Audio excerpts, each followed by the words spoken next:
कानी बहू। किशोरी लाल जी के बेटे राघव की शादी की बात जगह जगह चल रही थी, लेकिन किशोरी लाल जी को कोई लड़की पसंद ही नहीं आती थी। और उसकी एक ही वजह थी, किशोरी लाल जी का लालची होना।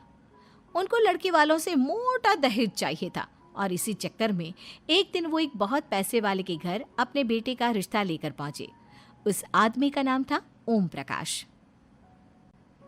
देखे किशोरी लाल जी, मेरी एक ही बेटी है और मेरी सारी संपत्ति जायदाद सब कुछ मेरी बेटी नैना का ही है।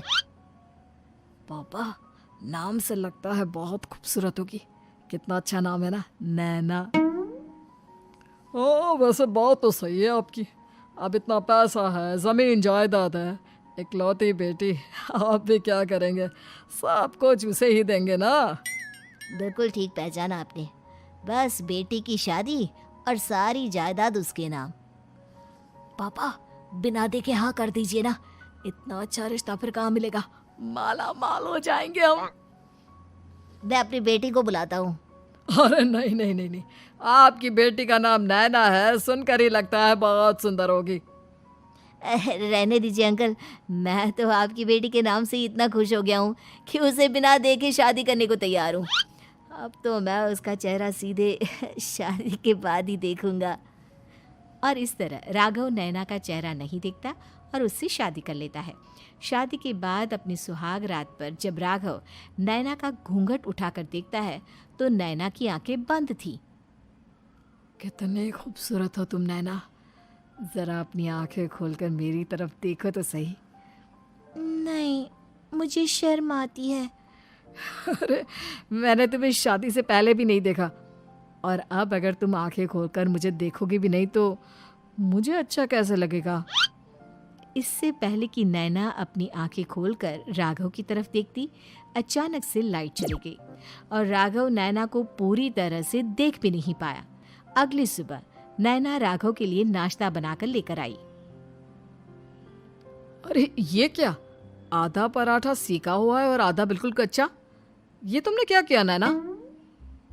बहू, तुमने क्या आधा पराठा तवे से नीचे लटका कर रखा था, जो आधा सेका है और आधा कच्चा?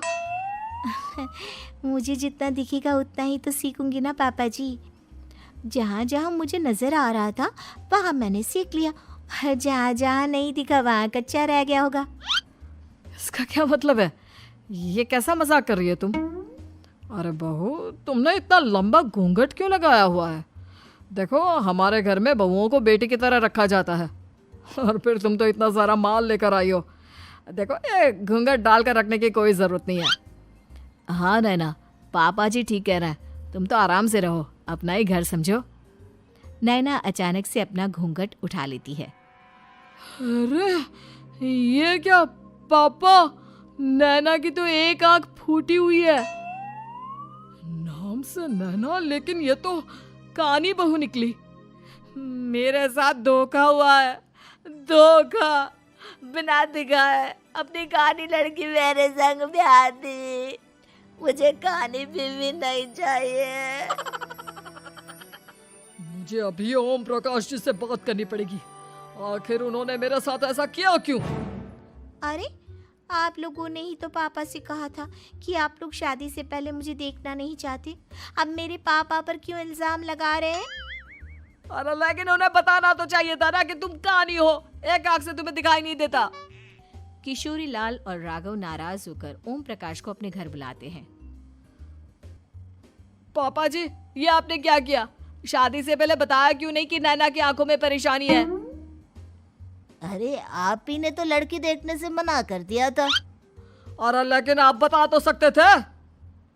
आपको तो हमारी बेटी की प्रॉपर्टी चाहिए थी, वो भी पूरी की पूरी। अब क्या हुआ अगर उसे आधा दिखाई देता है? प्रॉपर्टी तो आपको पूरी मिल गई ना। अरे ये क्या बात हुई? मेरी शादी प्रॉपर्टी से नहीं, आपकी बेटी से हुई है। अब ये तो पहले सोचना चाहिए था, तब तो मेरी प्रॉपर्टी देखकर तुम्हारी जुबान लप लपा रही थी। लेकिन मैं कानी लड़की को अपनी बीवी बनाकर नहीं रख सकता। पापा, कुछ करिए ना आप। हाँ, करता हूँ। देखिए ओम प्रकाश जी, आप हमारे साथ ऐसा नहीं कर सकते। और तुम देखो, अगर तुमने मेरी बेटी से शादी तोड़ी ना, तो जो भी प्रॉपर्टी मैंने तुम्हें दी है वो तो पूरी की पूरी वापस ले ही लूँगा, और आधी प्रॉपर्टी तुम्हारी भी लूँगा। अरे मेरी आधी प्रॉपर्टी भला क्यों लेंगे आप? इसलिए क्योंकि मेरी बेटी को आधा नज़र आता है और उसकी नज़र अभी तक तुम्हारी आधी जायदाद पर ही पड़ी है। अब तुम उसे घर से निकालोगे तो कुछ तो लेकर जाएगी ना। और अगर हम आपकी बेटी को अपने घर की बहू बना कर रखे तो? तो तुम्हारी पूरी प्रॉपर्टी तुम्हारी ही रहेगी, और जो मैंने तुम्हें दिया है ना, उसमें से बस मैं आधा लेकर जाऊंगा। अरे लेकिन अब आप अपनी दी हुई प्रॉपर्टी में से आधी वापस क्यों लेकर जाएंगे? अगर मैं आपकी बेटी को अपनी पत्नी बनाकर रखने को तैयार हूं तो? इसलिए ताकि भविष्य में अगर तुम मेरी बेटी को धोखा दो तो उसके पास कुछ तो रहे जो पति का हो। वैसे मेरे पास तो बहुत कुछ है, लेकिन अपने पति की कोई निशानी तो उसके पास होनी चाहिए ना। अब अगर तुमने मेरी बेटी को कानी कहा तो तुम्हें प्रॉपर्टी भी कानी ही मिलेगी, पूरी नहीं। जमाए राजा। किशोरी लाल और राघव समझ चुके थे कि वो बुरी तरह फंस चुके हैं और अब उनके पास वहां से निकलने का कोई चारा नहीं है। अब समझ में आया ना, लालच बुरी बला होती है। एक तो तुम्हें प्रॉपर्टी मिली, ऊपर से बीवी मिली, उसमें तुम्हें नखरे भी दिखाने हैं। आए बड़े, चुपचाप बैठो दोनों। कुछ दिनों के बाद नैना राघव की कार लेकर बाजार घूमने निकलती है और जब कार लेकर वापस आती है, ये क्या? एक तरफ से मेरी गाड़ी पूरी खराब हो चुकी है। लगता है तुमने मेरी गाड़ी को किसी दूसरी गाड़ी के साथ एक्सीडेंट किया है। अरे अरे कितना बड़ा नुकसान कर दिया तुमने बहू। वो क्या है ना पापा जी, मुझे एक आंख से दिखाई नहीं दे रहा था, सामने से गाड़ी आ रही थी। मुझे तो सिर्फ आधा ही दिखाई दिया और वो गाड़ी मेरी कार से रगड़ते हुए निकल गई। अब मैं क्या करूं बताओ? आप इसे ठीक कराने के पैसे कौन देगा? तुम्हारे पापा?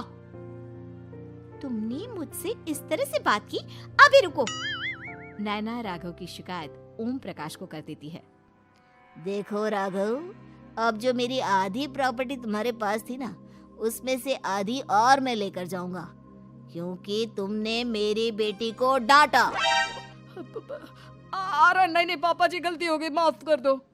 गलती की तो कोई गुंजाइश ही नहीं। अगली बार मेरी बेटी को डांटा तो बची हुई आधी में से आधी और ले जाऊंगा। लालच के चक्कर में हम दोनों ने बहुत बड़ी गलती कर दी बेटा। एक तो तुम्हें कानी बहू मिली और ऊपर से जो माल मिला वो भी काना। इस तरह राघव की हर एक गलती पर ओम प्रकाश उसकी प्रॉपर्टी का आधा आधा हिस्सा लेकर अपना सारा माल वापस ले गया और राघव को कानी बीवी से काम चलाना पड़ा। भाई लालच वाकई में बुरी बला है।